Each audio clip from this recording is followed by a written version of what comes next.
Tunde, Tunde. No, it can't be Tunde. I must remove this pregnancy. Mother, you and father have been my pillar and eyes before the robbers took my happy family. Doctor said I shall allow you rest in peace, mother, but I won't let you rest in peace completely because she said I will be getting your eyes, which will continue to guide and help me see those people that destroyed our home.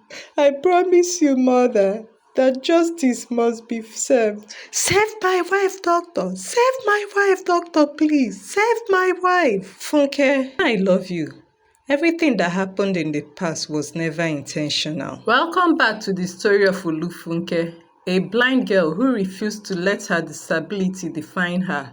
Her unrelenting pursuit of justice for her family, who were brutally murdered, and her subsequent journey towards healing and determination. Join us as we delve deeper into Funke's quest for justice. As they dug deeper, she realized that the weakness was not what he seemed. He was hiding something, and she didn't know what. She was torn. She didn't know what to do. Part of her wanted to trust him, to believe that he was telling the truth. But another part of her was scared that he might be leading them astray. She decided to investigate the weakness further, to see if she could uncover any secrets he might be hiding. She started by asking him questions, trying to get to the bottom of his story. But he seemed nervous, agitated.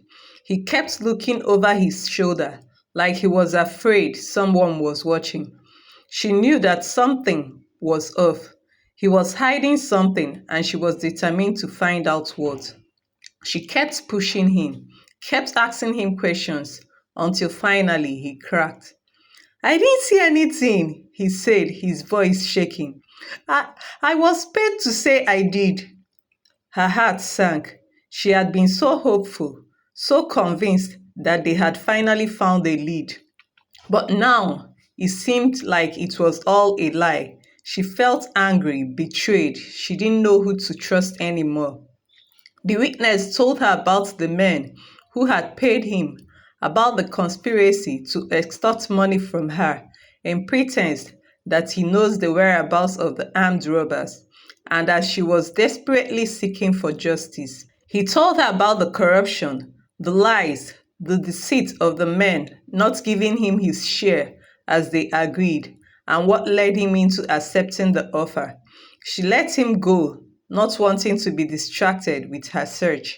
She updated her foster parents, Mrs. Adelaide, who gave her their financial and emotional support at every step of the way. And she knew then that she had to take action. She had to expose the truth, no matter what it took. She started by going to the police, by telling them what she had learned and the information she has gathered so far. But they didn't believe her. They said she was just a blind girl, that she didn't know what she was talking about, and her evidence was not enough to apprehend the thieves. She knew then that she had to take matters in her own hands. She had to find a way to expose the truth, to bring justice for her family. Years later, a young man came to the hospital with his pregnant wife, who has complications about her 12 months pregnancy. His voice seemed a little familiar, but she couldn't recognize the face. Save my wife, he cried. Save my wife. She was revived from her thoughts. Save my wife, doctor, please. Save my wife. We immediately rolled her into the labor room. She has no strength again. After 8 hours of battles to save her and her baby, she gave up. What of my wife? Mr. Tunde asked as Funke came out of the theater, handing over his pale son to him. I'm sorry, we tried our best, she said, still trying to figure out the voice. We are going to take your child to the intensive care, where we would monitor his development, she said, beckoning on a nurse to take the baby. He comes every day to check on his son, till his son joined his wife after 2 weeks. Some months later, Funke ran into Mr. Tunde at a mall. Doctor, Tunde called out, screaming, but she couldn't recognize him in a jiffy. I'm the man who brought his 12 months pregnant wife that, oh, I remember now. It's been almost 2 years now. Sorry for your loss, she replied. Can we have a drink or lunch at least to appreciate your kindness, doctor? Mr. Tunde said. I'm only doing my work to save lives, Tunde cut Funke off. I know, doctor. Many hospitals rejected us. Had it been we came earlier, I guess my family would have been complete till now. Okay, no problem, Funke replied. But the bill's on me, Funke continued. After the lunch and chats while eating, they exchanged contacts. That was how they started a relationship that lasted barely a year before Tunde proposed to Funke. Funke, still having doubts about Tunde, but couldn't figure out what was wrong. Her parents encouraged her to marry Tunde, being that he's a Yoruba and has a promising future. One day, Funke was in her office when Tunde called her on phone. Sweetheart, I'm in your house. I'm waiting for us to see the wedding planner and my uncle as we agreed. With Tunde having the spare keys, he made himself comfortable. Meanwhile, before Funke leaves for work every morning, she prays with her family picture, reassuring them to get justice for their death. But that day, she forgot to repack it carefully because she rushed to the hospital to attend to an emergency. Tunde was about arranging the scattered things when he saw the picture and the company ID card. He became tensed up and scared, having remembered the awful day. Tunde, filled with thoughts and regret about that incident. It was his first time of being involved with robbery. That fateful day, he urgently needed money to save his dying mother, the only family he had.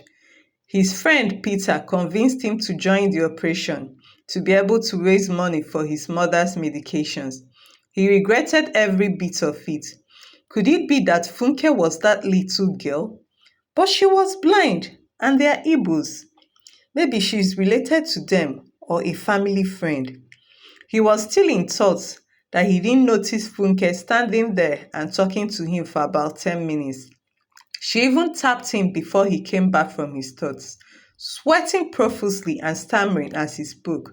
Funke, you know I love you. Everything that happened in the past was never intentional. Funke was confused and couldn't figure out what he was talking about that happened. Tunde immediately covered up her suspicion and claimed he just remembered his late wife and became tensed up. He asked Funke about the pictures and she told him they were her family, but she didn't explain further. Tunde promised himself never to let Funke know he was the one she has been searching for all these years. He also promised to take care of her as a remorse for what he did to her family. They had a luxurious and elaborate wedding.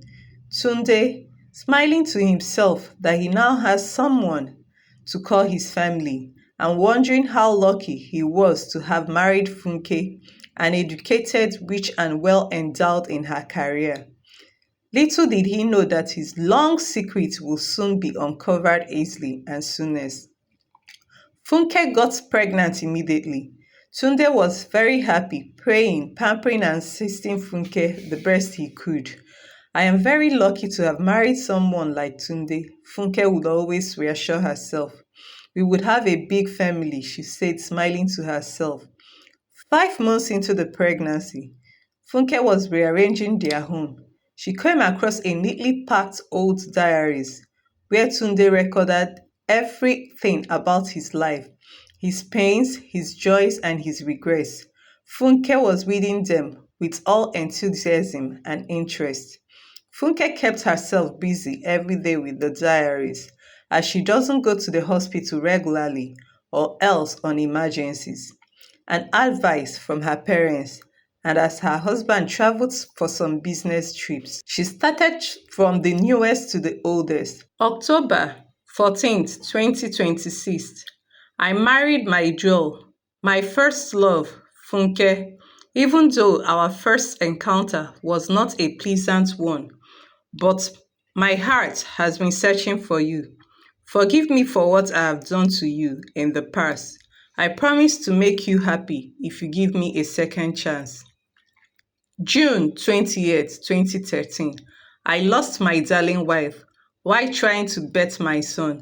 It was a devastating moment of my life. Mother and son left me, still nobody to call my family.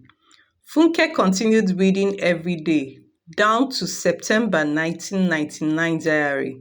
That month and year still rings bell in Funke's mind. She began to feel cold and tensed up with her hands trembling and her heart beating very fast. What is wrong with me?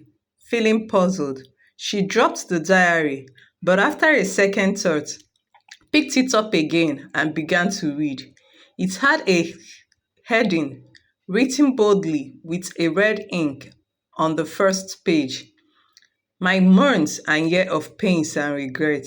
I lost my mother, my last family.